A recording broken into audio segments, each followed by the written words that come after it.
Aku bangun sedikit lebih pagi, sekitar jam 7. Bukan untuk berenang sih, karena hari ini berencana untuk pindah ke kota lain, jadi aku harus pamitan sama semua orang yang ada di resort ini. Kalian ingat yang aku ceritain kemarin kan? Di kolom deskripsi, yang tentang Luke itu. Aku juga mau pamitan sama dia. Hi, look. It's really nice to have you. Really nice to meet you and know you. Yeah, it's really nice. Thank you. Perjalanan aku dimulai dari Colombo lalu ke Anuradhapura, sekarang menuju Sigiriya. Untuk ke Sigiriya hanya bisa naik mobil atau taksi dengan durasi perjalanan 1 jam 27 menit. Aku naik mobil online. Sepanjang perjalanan aku kebanyakan tidur. Begitu bangun, tahu-tahu udah sampai aja di resort. Di kota ini, Sigiriya, kalian bisa lihat seberapa dekatnya aku dengan alam dan juga keindahan Sang Pencipta. Bentar lagi ya. Di resort ini ada fasilitas taman bermain dan juga kolam renang.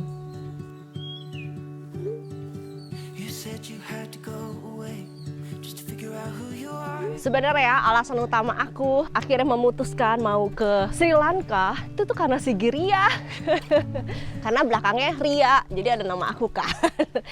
Enggak deh, itu alasan yang dibuat-buat. Aku jatuh cinta banget sama Sigiriya Rock. Aku pengen banget ngelihat itu pakai mata kepala aku sendiri dan pengen injekin kaki aku di sana. Video kelima akhirnya aku bisa mengunjungi apa yang aku mau. Ini kita dapat 103 sama kayak kamar hotel kemarin di Anuradhapura. Silakan masuk. Begitu masuk, ini kan ada jendela view-nya yang tadi aku jalan. Nah, sebelah kiri, tara, ada toilet. Ini luas banget. Ini nggak ada ini sih, dia tuh nggak ada yang naikkan gitu. Tapi sepertinya nggak akan becek, soalnya pintunya di sini, mandinya di sini. Terus ada bathtub. Si Curut udah nangkring duluan ya kan, dia udah nggak sabar mau mandi.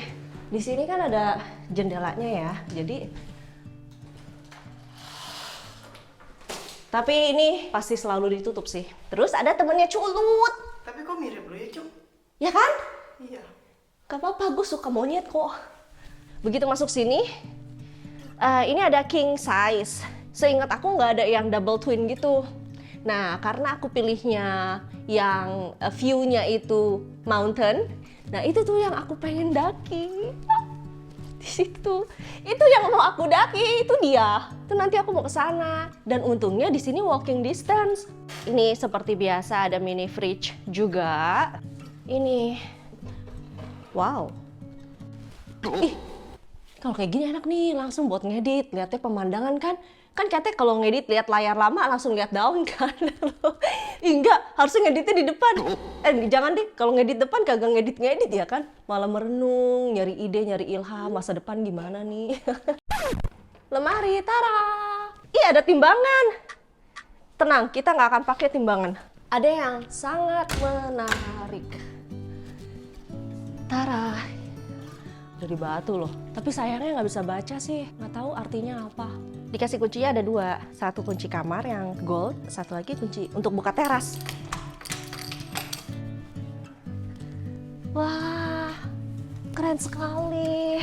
Nah ini emang pas nih untuk deep talk ya kan, untuk ngomongin kehidupan, ngomongin masa depan. Pas nih di sini nih. Kita merenung sebentar 10 menit. Abis itu baru syuting lagi.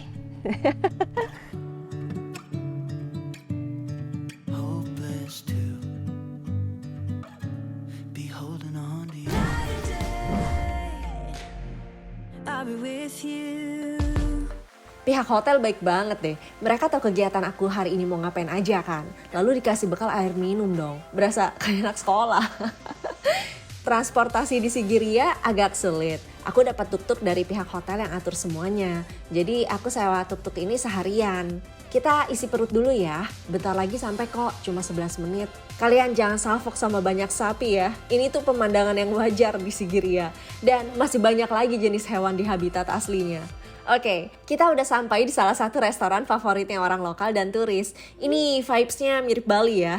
Untuk tempat duduknya, mereka ada di area luar. Area di mana kita juga bisa bermain. Ada juga di area dalam. Konsepnya tetap masih outdoor, pemandangannya aja yang beda. Di sini lebih ke alam. Ada kursi gantung juga, tapi kayaknya sih cuma untuk dekorasi aja ya. Kalau mau makan di rumah pohon juga bisa. Restoran ini tuh temanya asik banget, seasik vibes-nya. Dan kalau malam ada live music dan juga nonton film bareng gitu. Jangan kaget ya kalau lihat anjing. Soalnya di sini ada beberapa, jinak kok.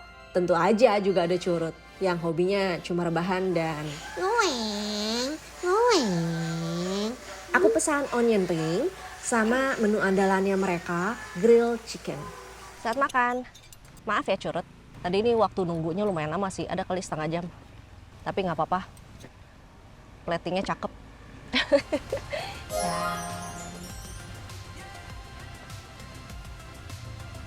Super yummy. Empuk sekali ya dia. Kalau yang saus sambal mayo sih yang ini yang biasa untuk cocolan lah ya. Yang ini aku nggak tahu sih.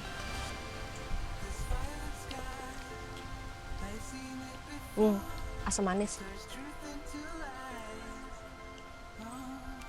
Ini enak deh. Dia dikasih lada hitam. Jadi sebenarnya kalau nggak pakai apa-apa udah sedikit pedas. Pedas lada. Jadi inget sama mayonya sushi kemarin. Baru digoreng sih.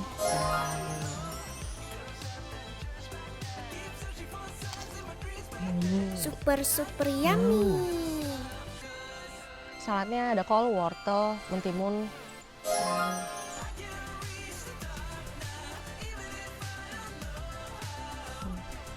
Sama dia dikasih nanas juga. Aku juga pesen onion ring.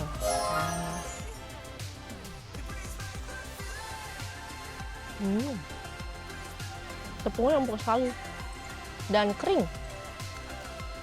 Yummy. Gimana nih? Aku jatuh cinta nih sama si Giri ya. Jodoh lu orang segiri ya kali. Ini lu tanya sama ibu tadi punya anak laki gak? Jodoh gue banyak banget. Makau. Apa? Kalau punya banyak istri atau suami apa namanya? Monopoli.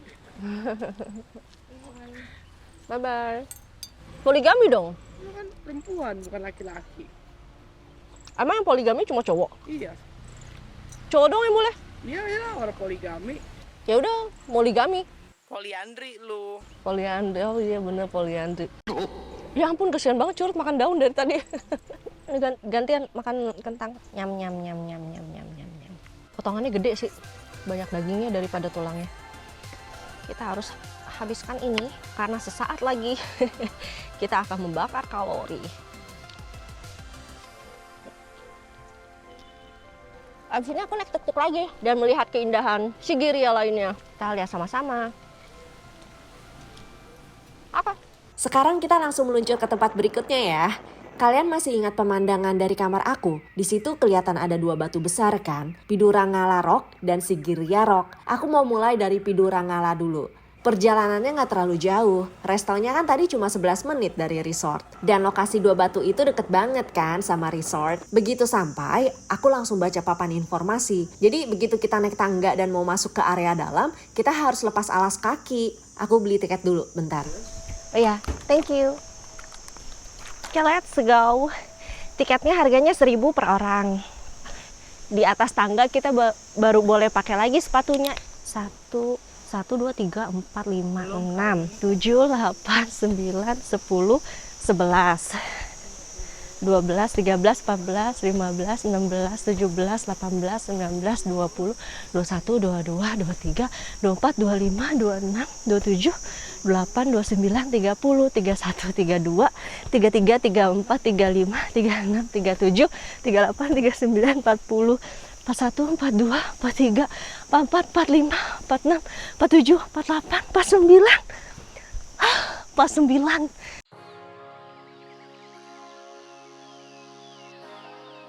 Pengenalan sedikit tentang Pidurangala Rock. Jadi ini terbentuk akibat aktivitas gunung berapi. Permukaan atasnya tuh miring curam gitu loh. Dan satu-satunya cara untuk mendaki ke puncak ya dengan mendaki. Kita lihat ke situ bentar yuk. Ternyata ada patung Buddha. Aku ada binatang. Binatang apa? Gak tahu, binatang gak pernah dilihat.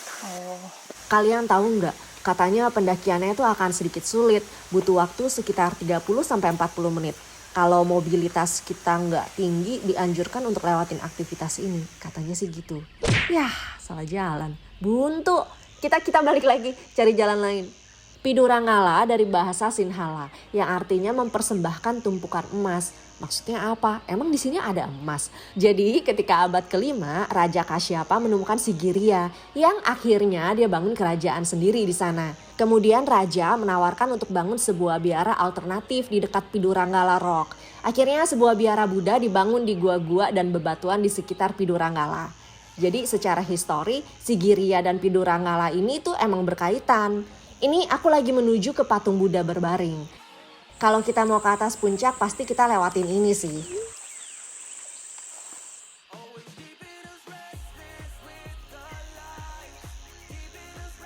Terlepas dari pemandangannya yang epik banget, para biksu telah berjalan di setapak ini dan juga menikmati pemandangannya selama lebih dari 1000 tahun. Oh my god.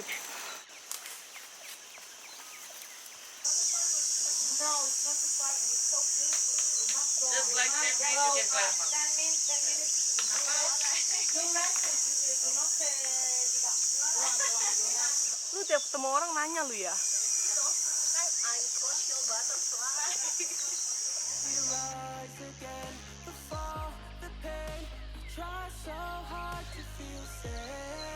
Wah, akhirnya kalau nanti kalian lihat tumpukan batu bata, berarti kalian udah mendekati patung Buddha berbaring.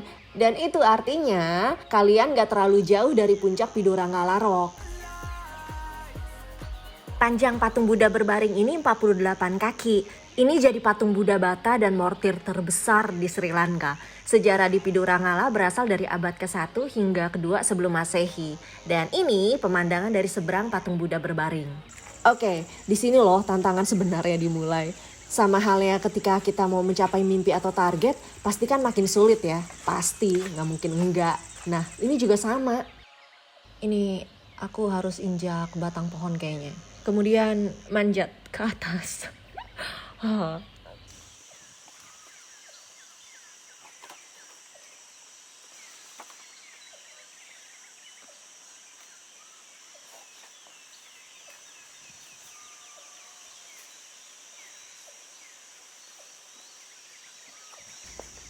Aku harus pintar-pintar atur posisi tubuh, tangan, kaki, dan badan.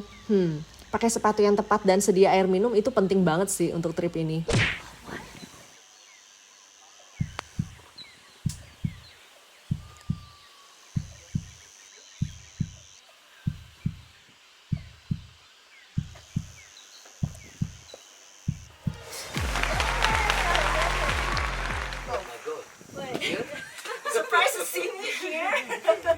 Jadi kita sesama pendaki itu saling ngobrol gitu loh. Cuma untuk sampai ke atasnya kita emang beda waktunya. Tahap terakhir. Ini aku harus nyempil dikit untuk akhirnya sampai di puncak Pidurangala Rock. Dari sini kita bisa lihat kemegahan Sigiriya Rock. Wah, akhirnya aku berhasil mendaki-daki. Hihi.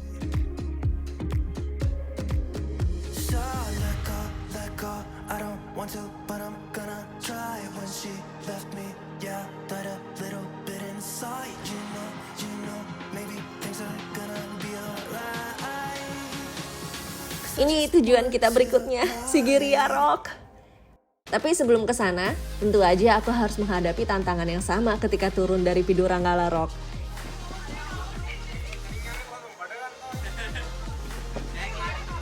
Ya, nggak akan secapek pas naik sih, soalnya kalau turun kan nggak ada tanjakan.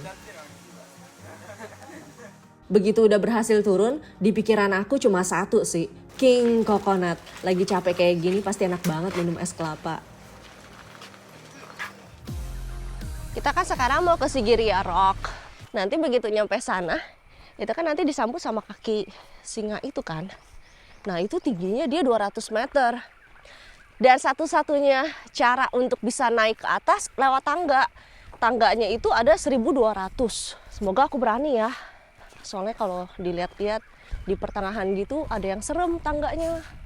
Semoga nggak seserem yang aku lihat ya.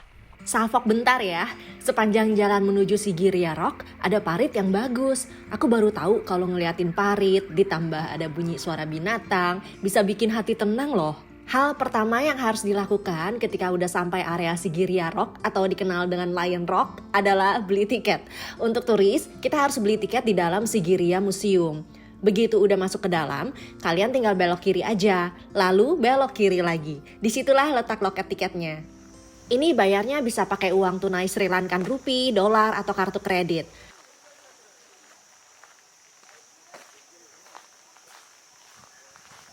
Setelah udah beli tiketnya, kita jalan lumayan agak jauh sih. Enggak sih, enggak terlalu jauh sih. Untuk cari pintu masuknya. Mari kita mulai perjuangan kita. Oh, yang di sebelah sini, bawahnya ini ada pasir. Dan tadi aku dikasih tahu yang dari awal kita jalan itu ternyata di sana ada 2 krokodil. Tapi sayangnya tadi pas kita lewatin nggak muncul dia. Sometimes, kadang-kadang dia muncul katanya. Jadi tadi aku dikasih tahu di beberapa bagian emang agak seram, tapi tetap aman. Untungnya kita datang ke sininya di waktu yang tepat. Ada banyak orang, tapi nggak seramai kalau kita kesininya tuh di atas jam 11. Nanti ketika kita udah nyampe di paling atas, disitulah tempat raja ketika itu tinggal. Raja tinggal di paling atas supaya dia bisa lihat, memantau semuanya gitu loh. Dari atas tuh nggak ada halangan, pandangannya tuh nggak ada halangan. Ih, ada yang wedding. Udah semakin dekat. Akhirnya kesampaian. Chill. Belum sampai puncak. Diawali dengan banyak tangga untuk naik ke atas. Seperti yang tadi aku bilang, totalnya kan ada 1.200 anak tangga ya. Jadi kalau kalian mau kesini harus siap-siap untuk capek dan kaki pegal. Jangan lupa bawa air minum. Dan perginya harus sama partner yang juga suka hal-hal seperti ini. Itu penting banget. Untuk menjelajahi Sigiriya Rock aka Lion Rock itu akan beda banget dengan Pidurangala. Kalau Pidurangala berasa elemen sportnya karena harus putar otak di spot-spot tertentu kan. Kalau di sini tuh lebih ke naik tangga. Tapi nggak cuma itu, keduanya sama-sama butuh nyali. Seriusan. Terlepas dari berani atau enggak, tempat ini tuh punya banyak sisa-sisa sejarah lebih dari 1.000 tahun. Inilah kenapa UNESCO menobatkan Sigiriya Rock sebagai keajaiban dunia ke-8. Reruntuhan istana kuno di atas benteng Sigiriya Rock yang menjadi tujuan dari pendakian kita masih menyimpan masa lalu monarki yang penuh gejolak, Raja Kasyapa. Ngomongin tentang Raja Kasyapa, kisah dia menarik banget untuk disimak. Nih kalau mau istirahat, disediain untuk istirahat dulu. Di sebelah sana juga ada. Hello. Kita lanjutin ceritanya ya. Dia itu anak sulung dari raja pertama dinasti kerajaan Mauryan. Meski anak sulung, dia tuh gak masuk hitungan sebagai pewaris tahta. Malah adiknya yang bakal jadi pewaris. Kenapa gitu? Kencang sekali. Karena adiknya lahir dari permaisuri kerajaan Datu Sena. BTW ini anginnya semakin atas semakin kencang sih. Berasa mau terbang tau gak? Lanjut. Sedangkan Raja Kasyapa lahir dari seorang selir yang bukan darah bangsawan. Meski begitu dia tetap dihormati di istana. Tapi babak baru kehidupan dimulai ketika Raja Kasyapa tuh benci keluarganya dan keadaannya. Ini juga karena hasutan dari Panglima Pasukan Raja Datu Sena sih, Migara. Mereka melakukan kudeta dan menggulingkan Raja Datu Sena untuk merebut tahta. Lalu adiknya gimana? Tentu aja adiknya melarikan diri untuk menyelamatkan nyawanya. Akhirnya Raja Datu Sena dipenjara tuh beberapa waktu. Sebelum akhirnya Raja Kasyapa perintahin supaya ayahnya tuh dikubur hidup-hidup di dinding sel penjaranya. Di mata umat Buddha, Raja Kasyapa tuh melakukan dosa besar sih. Karena dia ditolak juga gitu ya sama rakyatnya. Dan dia juga takut kalau nanti adiknya datang balas dendam. Dia akhirnya pindahin ibu kota kerajaan dari kedudukannya di Anuradhapura ke Sigiriya Rock. Konon katanya sih Raja Kasyapa tuh sebenarnya orang yang damai hatinya. Dia suka seni dan puisi juga. Dan dia tuh nyesel banget sama perbuatannya. Ini dia. Kaki Sita. Dia coba untuk mencari kedamaian dan bertobat. Di satu sisi, adiknya tuh berhasil mengumpulkan pasukan untuk merebut kembali tahtanya. Tahu nggak apa yang terjadi? Di pertempuran berikutnya, Raja Kasyapa tuh menggorok lehernya sendiri untuk mengakhiri pemerintahannya. Dan dia mengizinkan adiknya, Mogalana, merebut kembali hak sulungannya. Walaupun istana Raja Kasyapa udah runtuh, tapi warisannya tetap hidup di bentengnya, yang nanti akan kita lihat ya. Yang dari tadi kalian dengerin aku cerita, itu baru permulaan. Besar dan luas banget kan kerajaannya. Sekarang aku baru mau masuk menuju istananya Raja Kasyapa dengan menaiki tangga di kaki singa. Siapkan mental dan keberanian. Fokus. Sepertinya yang dibilang ada bagian-bagian agak seram di bagian ini deh. Soalnya harus naik dan turun tuh sama. Jadi kita harus sabar dan berani untuk berdiam diri. Kalau takut, gak usah lihat ke bawah ya. Intinya pelan-pelan aja.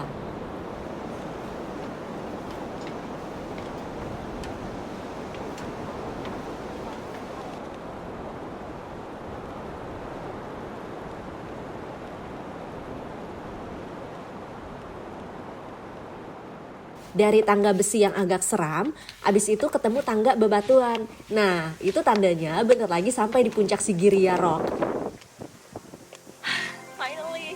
Aku gak kebayang sih, dulu Raja Kasyapa dan pasukannya tuh tiap hari harus naik turun kayak gini ya. Hebat juga stamina dan keberaniannya. Iya benar loh ternyata, di sini pandangannya gak terhalang apapun ya. Jadi bisa pantau secara leluasa. Berhasil! Sigiriya Rock, checklist, baik guguk. Gue gini-gini gak coba. Mau jadi zombie tapi gitu kelakuan.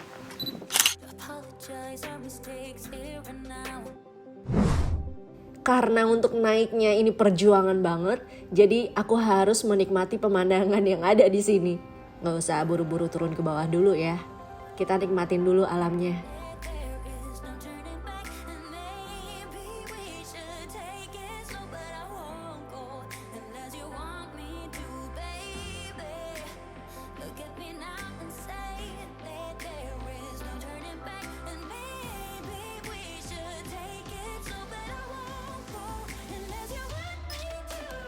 Menikmati alamnya udah, tahu tentang sejarah Sigiriya Rock juga udah. Sekarang kita harus kembali ke area bawah sana. Dan serunya untuk jalan turun ke bawah ada beberapa rute yang beda dari arah naik. Jadi kayak berasa lihat pemandangan yang beda plus pengalaman yang beda juga. Kalau kalian suka dengan bangunan bersejarah, dengan pengalaman yang sulit dilupakan, Anuradhapura dan Sigiriya itu kota yang tepat untuk kalian jelajahi. Kita ke lokasi berikutnya. BTW, di antara kalian ada yang tanya, nih sebenarnya bajai atau tuk-tuk? Bentuknya kayak bajai. Di sini sih mereka selalu sebut tuk-tuk ya. Jadi aku ngikutin orang lokal yang emang warga sini. Di tengah jalan aku sempat melipir bentar karena drivernya bilang ada gajah. Yang satu lagi sibuk main air, yang satunya lagi mager parah. Yang ini lagi memantau keadaan. Oke, kita udah sampai. Sekarang aku mau ajak kalian ke kuil dan gua paling terbesar dan paling terpelihara di Sri Lanka. Hari ini aku jadi Riani Jangkarunga. Mendaki alam. Lu tau kan Riani Jangkaru? Gue taunya Sumawijaya. Pengetahuan gue sempit com, sejak kenal lu cuma lu doang yang gue tahu. Riani Jangkaru sebelum ada gue, berarti pengetahuan lu udah sempit sebelum kenal gue. Jauh sebelum gue. Ya siapa dia nggak tahu, gue kayak kurang terkenal mungkin. Riani Jangkaru pernah jadi presenter acara Jejak Petualang. Dia tuh petualang sejati yang mencintai alam dan kegiatan outdoor yang menantang. Keren banget dia. Sekarang kalian udah tahu dan obrolan kita bisa nyambung. Kita beli tiket dulu ya. Tuh tiketnya di sana, tiket masuk. Jangan lupa ya, kalau mau mampir ke sini, pakaian kalian harus sopan. Lutut dan bahu harus ketutup, gak boleh pakai topi dan alas kaki. Kira-kira berapa lama ya untuk lihat Dambulla Cave Temple? Karena kalian harus naik tangga yang lumayan panjang dan ada 5 kuil gua juga yang bisa dilihat. Mungkin sekitar 1-2 jam. Untuk sepatu ada tempat penitipan. Kita bayarnya sukarela ketika mau ambil sepatunya lagi nanti. Begitu memasuki area dalam, aku langsung kayak terhipnotis dengan keindahannya dong. Kita masuk ke salah satu kuil gua ya. Dambulla Cave Temple dihuni oleh para biksu Buddha yang tinggal di hutan sejak abad ke-3 sebelum Masehi. Ini jadi salah satu kompleks Buddha terbesar dan paling menonjol di wilayah Asia Selatan dan Tenggara untuk tata ruang interior dan dekorasi. Jadi di sini tuh semuanya dirawat dengan baik. Bahkan gak ada intervensi untuk ubah keseluruhan bentuk dan desain ruang interior gua, lokasi, posisi patung, dan lukisan. Semuanya tuh masih asli seperti sedia kala. Dan salah satu kuil gua yang bikin aku terperangah adalah ini. Aku gak tahu ya harus jelasin kayak gimana ketika masuk ke dalam sini. Interiornya, patungnya, atmosfernya, semuanya. Entah kata apa yang tepat untuk mendeskripsikan semua ini. Dan ini yang paling penting, lukisan mural Buddha seluas 2100 meter persegi dan juga 157 patung yang ada di dalamnya. Meskipun aku bukan Buddhis, aku tuh selalu tertarik dan kagum gitu setiap kali mengunjungi temple. Kalau kata orang-orang sih, kenapa nggak sekalian login aja? Toleransi itu penting dan menghargai perbedaan itu juga indah. Jadi kita nggak perlu intervensi hal-hal yang sifatnya vertikal, pribadi dengan yang maha kuasa. Aku rasa seperti itu.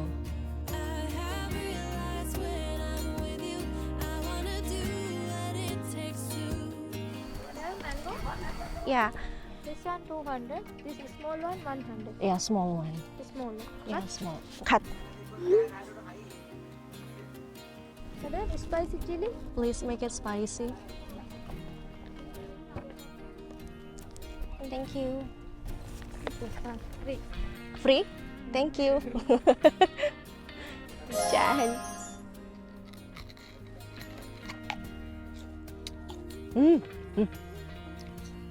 Kamu. Aku pikir bakal asam, ternyata manis loh. Mari kita coba.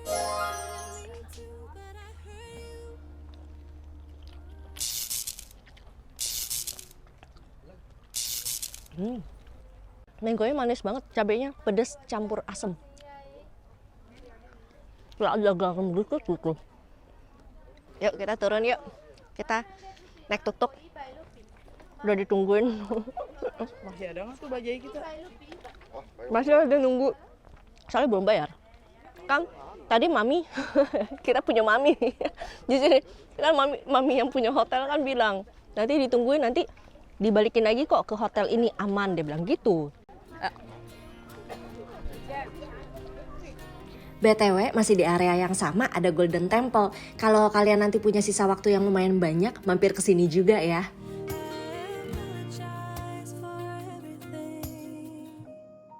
Jangan kaget ya kalau lihat jalanan gelap. Di sini kalau malam memang minim lampu. Situasi kayak gini mengingatkan aku akan Bintan. Aku balik ke resort dan dikasih center sama mami.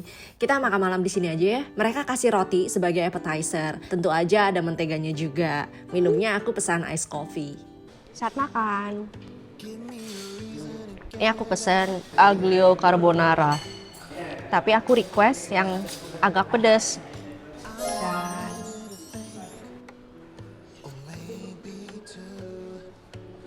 Panas. Belum terlalu pedas buat aku. Ini enak deh digadoin. Tadi gadoin ini sih, enak sekali. Tapi dicampur sedikit gula sama dia. Jadi sedikit manis. Walaupun setelahnya tuh pedas ya. Super yummy. Aku suka kematangan spaghettinya pas. Jadi nggak lembek, nggak keras banget.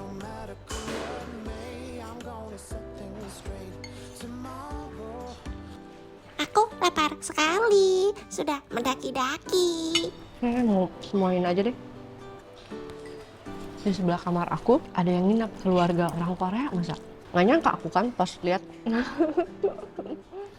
Ternyata sekeluarga kepikiran juga liburan ke Sri Lanka, Sigiriya. Porsinya nggak terlalu banyak tapi ngenyangin. Sopan terakhir.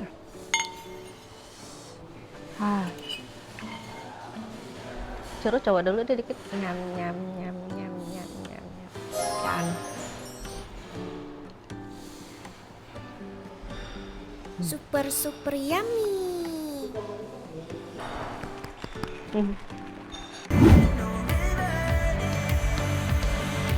Kenapa nggak ada? Madam tolong kesini dong. Aduh, bukan madam.